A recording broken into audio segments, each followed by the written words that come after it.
ಎಲ್ಲರಿಗೂ ನಮಸ್ಕಾರ. ಬೆಳಗು ಕಾರ್ಯಕ್ರಮಕ್ಕೆ ಸ್ವಾಗತ. ಬೆಳಗಿನಲ್ಲಿ ಬೆಳಕಿದೆ. ಇವತ್ತು ನಾನು ನನ್ನ ಹಳೆಯ ಪುಸ್ತಕಗಳನ್ನೆಲ್ಲ ನೋಡ್ತಾ ಇದ್ದೆ. ಅದರಲ್ಲಿ ನನಗೊಂದು ಪುಸ್ತಕ ಸಿಕ್ಕಿದ್ದು ಮೆಟಾಮಾರ್ಫೋಸಿಸ್ ಅಂತ.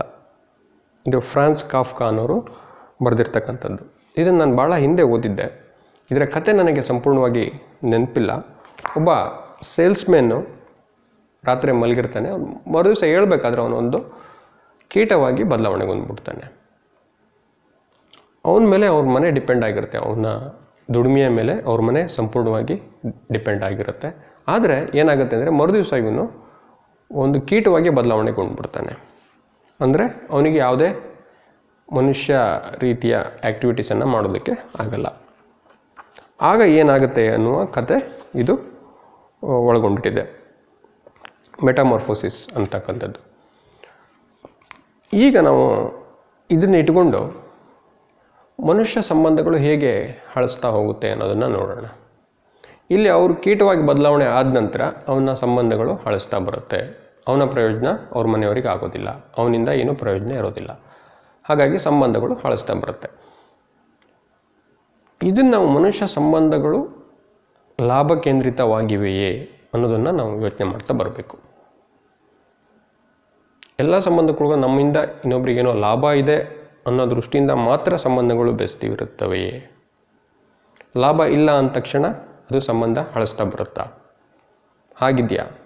ಆ ರೀತಿಯ ವ್ಯಾಪಾರಿ ಮನೋಭಾವ ಎಲ್ಲರಲ್ಲೂ ಇದೆಯಾ ಅನ್ನೋದನ್ನು ನಾವು ಯೋಚನೆ ಮಾಡಬೇಕಾಗಿದೆ. ಇದು ಒಂದು ರೀತಿಯಲ್ಲಿ ಸತ್ಯ ಅನಿಸುತ್ತೆ. ಆದರೆ ಮನುಷ್ಯ ಸಂಬಂಧಗಳು ಯಾವಾಗಲೂ ವ್ಯಾಪಾರಿ ಭಾವದಲ್ಲಿ ಇರಬಾರ್ದು. ವ್ಯಾಪಾರಿ ಮನೋಭಾವ ಇಲ್ಲ ಅಂದರೆ ನಾವು ಬದುಕೋದು ತುಂಬ ಕಷ್ಟ ಆಗುತ್ತೆ ಸಮಾಜದಲ್ಲಿ. ಆದರೆ ನಾವು ಸಂಪೂರ್ಣವಾಗಿ ವ್ಯಾಪಾರಿ ಮನೋಭಾವವನ್ನು ಇಟ್ಕೋಬಾರ್ದು. ಯಾವಾಗ ಎಷ್ಟರ ಮಟ್ಟಿಗೆ ಇರಬೇಕೋ ಅಷ್ಟು ಮಾತ್ರ ಇರಬೇಕು.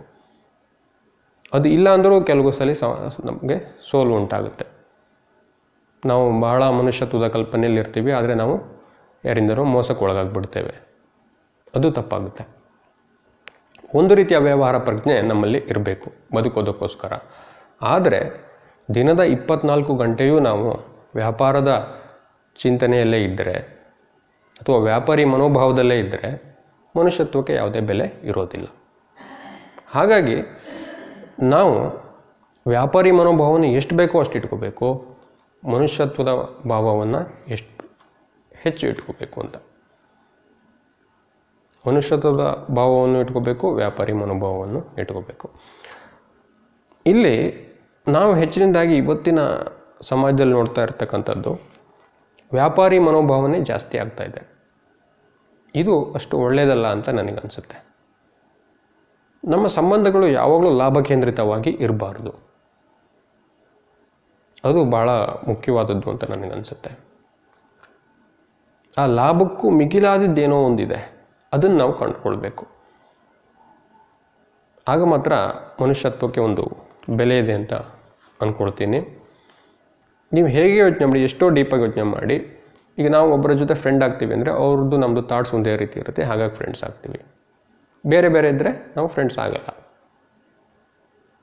ಹೀಗೆ ಯಾವುದೋ ಒಂದು ರೀತಿಯಲ್ಲಿ ನಮಗೆ ಅವರಿಂದ ಒಂದು ಉಪಯೋಗ ರೀತಿ ಇರುತ್ತೆ.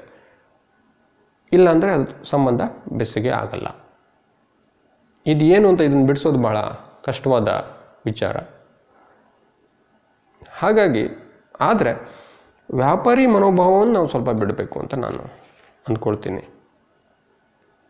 ಒಂದು ರೀತಿಯ ಈ ಮನಿ ಮೈಂಡೆಡ್ ವಿಚಾರಗಳನ್ನು ಬಿಡ್ತಾ ಬರಬೇಕು. ಹೆಚ್ಚಿಗೆ ಇಟ್ಕೋಬಾರ್ದು ಅಂತ. ಯಾರೊಬ್ಬ ವ್ಯಕ್ತಿ ಬರ್ತಾ ಇದ್ದಾನೆ ಅಂದರೆ ಅವನಿಂದ ನನಗೆ ಖರ್ಚು ಇದೆಯೋ ಲಾಭ ಇದೆಯೋ, ನನಗೆ ದುಡ್ಡು ಖರ್ಚಾಗುತ್ತಾ ನಾನು ದುಡ್ಡು ಹಾಕಬೇಕು, ಈ ರೀತಿಯಾದ ಚಿಂತನೆಯನ್ನು ಹೆಚ್ಚು ಮಾಡಬಾರ್ದು ಅಂತ ನಾನು ಅಂದ್ಕೊಳ್ತೀನಿ. ಇದನ್ನು ನನಗೆ ಹೇಳಬೇಕು ಅಂತ ಅನ್ನಿಸ್ತು. ಕಡೆಯದಾಗಿ ಹೇಳ್ತೇನೆ, ಮನುಷ್ಯತ್ವವನ್ನು ಇಟ್ಕೊಳ್ಳೋಣ, ಅದೇ ರೀತಿ ವ್ಯಾಪಾರಿ ಮನೋಭಾವವನ್ನು ಇಟ್ಕೊಳ್ಳೋಣ. ಆದರೆ ಅದನ್ನು ಎಷ್ಟು ಬೇಕೋ ಅಷ್ಟರಲ್ಲಿ ಇಟ್ಟುಕೊಂಡು, ನಮ್ಮ ವ್ಯವಹಾರಕ್ಕೆ ಬೇಕಾದಷ್ಟು ಇಟ್ಟುಕೊಂಡು, ಬದುಕುವುದಕ್ಕೆ ಬೇಕಾದಷ್ಟು ಇಟ್ಟುಕೊಂಡು ಮುಂದುವರಿತಾ ಹೋಗೋಣ ಅಂತ ಹೇಳ್ತಾ ಇವತ್ತಿನ ಸಂಚಿಕೆಯನ್ನು ಮುಗಿಸ್ತೇನೆ. ಧನ್ಯವಾದಗಳು.